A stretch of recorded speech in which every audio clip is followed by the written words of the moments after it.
ಏನ್ ಹೆಸರು ನಿಂದು? ಸುಶಾಂತ್. ಸುಶಾಂತ್. ಎಷ್ಟನೇ ಕ್ಲಾಸು? ಫೋರ್ತ್. ಎಷ್ಟು ವರ್ಷದಿಂದ? ಎಷ್ಟನೇ ಕ್ಲಾಸು? ಫೋರ್ತ್. ಎಷ್ಟು ವರ್ಷದಿಂದ? 1 ವರ್ಷದಿಂದ. ಪರವಾಗಿಲ್ಲ, ನನ್ ಬುದ್ಧಿವಂತ ಇದ್ದಾನೆ ಆಕ್ಚುಲಿ. ಸುಶಾಂತ್, ಅಪ್ಪ ಬಂದಿದ್ದಾರಾ? ಎಲ್ಲಿದ್ದಾರೆ? ಓ, ಅಪ್ಪ ವಿಡಿಯೋ ಮಾಡ್ಕೊಂಡು ಇಲ್ಲೇ ಕೂತಿದ್ದಾರೆ. ಅಮ್ಮ ಅಪ್ಪನ ಬಿಟ್ಟೆ ಕೊಟ್ಟಿಲ್ಲಪ್ಪ. ಇಲ್ಲಿ ಕುತ್ಕೊಳ್ಳಿ, ಇಲ್ಲಿ ನಮ್ಮ ಪಕ್ಕನೆ ಕುತ್ಕೊಳ್ಳಿ. ಬೇಜಾನ್ ಜನ ಹುಡುಗಿರು ಬಂದಿರ್ತಾರೆ, ನೀವೆಲ್ಲೆಲ್ಲ ಹೋಗ್ಬೇಡಿ ಅಂತ ಅಲ್ಲೇ ಗಟ್ಟಿಯಾಗಿ ಕೂಡಿಸ್ಕೊಬಿಟ್ಟವ್ರೆ. ಅಪ್ಪಂಗೆ ಎಷ್ಟು ಜನ ಮಕ್ಕಳು? 2. ಅಮ್ಮಂಗೆ ಎಷ್ಟು ಜನ ಮಕ್ಕಳು? 2. ಒಟ್ಟು ನಿಮ್ಮ ಮನೆಯಲ್ಲಿ 4 ಜನ ಮಕ್ಕಳು? ಇಲ್ಲ.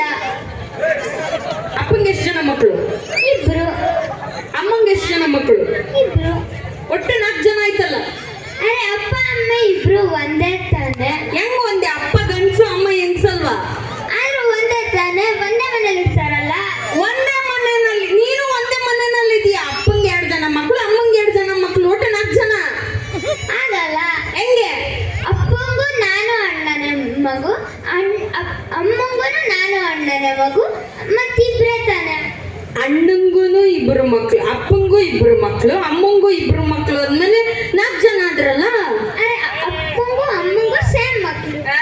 ಬರ್ಲಿ ಜನ ಚಪ್ಪಾಳೆ. ಸುಶಾಂತ್, ಸೀರಿಯಸ್ಲಿ ನೀನ್ ನಿಜವಾಗ್ಲೂ ಬ್ರಿಲಿಯಂಟ್ ಗಣು. ಆಕ್ಚುಲಿ ನಾನು ಬೇರೆ ವೇದಿಕೆಗೆಲ್ಲ ಹೋಗ್ತಾ ಇರ್ತೀನಿ, ಅಲ್ಲಿ ಮಕ್ಕಳನ್ನ ಕರೆಸ್ಬಿಟ್ಟು ಸುಮ್ನೆ ಕನ್ಫ್ಯೂಸ್ ಮಾಡಕ್ ಒಂದಷ್ಟು ಪ್ರಶ್ನೆ ಕೇಳ್ತಾ ಇರ್ತೀನಿ. ಆದ್ರೆ ಅವು ತಬಬ ಅಂತ ಇರ್ತಾರೆ. ನಮ್ ಶ್ರೀರಾಮ್ ಮಕ್ಕಳು ಸಿಕ್ಕಾಪಟ್ಟೆ ಬ್ರಿಲಿಯಂಟ್ ಇದ್ದೀರಪ್ಪ. ಬರ್ಲಿ ಒಂದ್ ಜೋರ ಚಪ್ಪಾಳೆ. ಕರೆದ ತಕ್ಷಣ ವೇದಿಕೆ ಮೇಲೆ ಬಂದು ಸುಶಾಂತ್ ಅಲ್ವಾ?